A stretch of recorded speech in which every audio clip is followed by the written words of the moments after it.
Asanteni sana waandishi wa habari. Mheshimiwa Wallace Karia, rais wa shirikisho la mpira wa miguu Tanzania almaarufu TFF, alikuwepo katika ndani ya jiji letu la Arusha, lakini hapa ndani ya uwanja wa Sheikh Amri Abeid Karuta, na hii ni katika maandalizi ya kuelekea mechi itakayochezwa na timu ya TRA ambayo base yake ni hapa Arusha na timu ya Simba Sports Club ya Dar es Salaam siku ya tarehe 14 mwezi huu wa 3.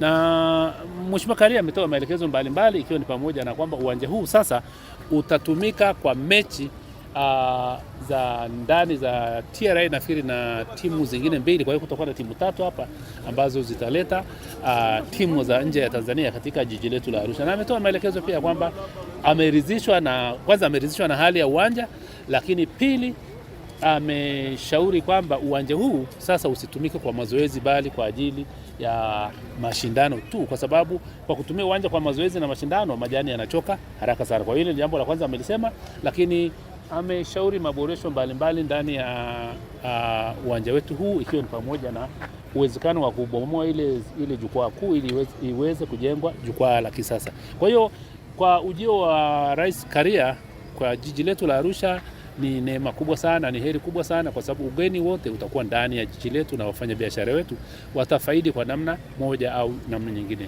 Mimi ni takie kila lilo jema Mheshimiwa Wallace Karia kwa ajili ya ziara yake hii njema na yenye baraka kubwa kwa jiji letu. Kwa hiyo kwa nafasi hii pia nichukue nafasi hii kuwakaribisha sana mashabiki wote ndani ya mkoa huu Arusha na viunga vyake, lakini pia na mikoa jirani ya Kilimanjaro na Manyara kwa ajili ile mechi ya kandanda, ile mechi ambayo itachezwa ndani ya uwanja huu, ikiwa ni timu ya TRA ikipepetana na timu ya Simba Sports Club ya Dar es Salaam. Niwakaribisha sana kwa sababu kama mnavyoona uwanja uko tayari kwa ajili ya mechi hiyo, na mechi hiyo mimi najua itakuwa ni mechi ya kukata na shoka.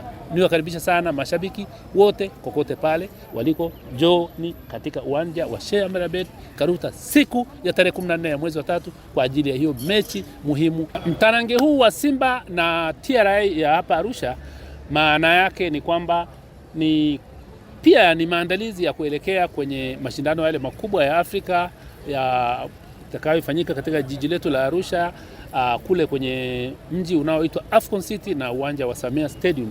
Kwa hiyo haya yote ni kuelekea kule kwenye yale mashindano makubwa. Kwa hiyo wananchi wa halmashauri ya jiji la Arusha, wafanya biashara sasa wajipange kwamba fursa zimeletwa ndani ya jiji letu, ni wao tu washindwe wenyewe. Yaani tuna fursa kwenye kila kona, fursa lukuki. Kwenye mahoteli tuna fursa, kwenye usafiri tuna fursa, lakini kwenye nyumba za kulala wageni na kadhalika, kokote pale fursa ni nyingi sana, kwa sababu wageni wanaokuja kumiminika kwenye jiji letu ni wengi sana, kuanzia sasa hivi mpaka hitimisho ya kombe la mataifa ya Afrika atakayofanyika mwezi wa 8 2027. Kwa hiyo ninavyowajua watu wa Arusha ni watu wachangamfu, ni watu wanaojua kuichangamkia fursa. Kwa hiyo fursa imekuja, mpira huko kwenye uwanja wao, kazi kwao. Nichukue nafasi hii pia kuwakaribisha sana Simba Sports Club ya Dar es Salaam kuja katika jiji letu la Arusha kwenye mechi hii. Na mimi Simba nawaamini sana, Simba nawaelewa. Simba wanasema unyama ni mwingi sana.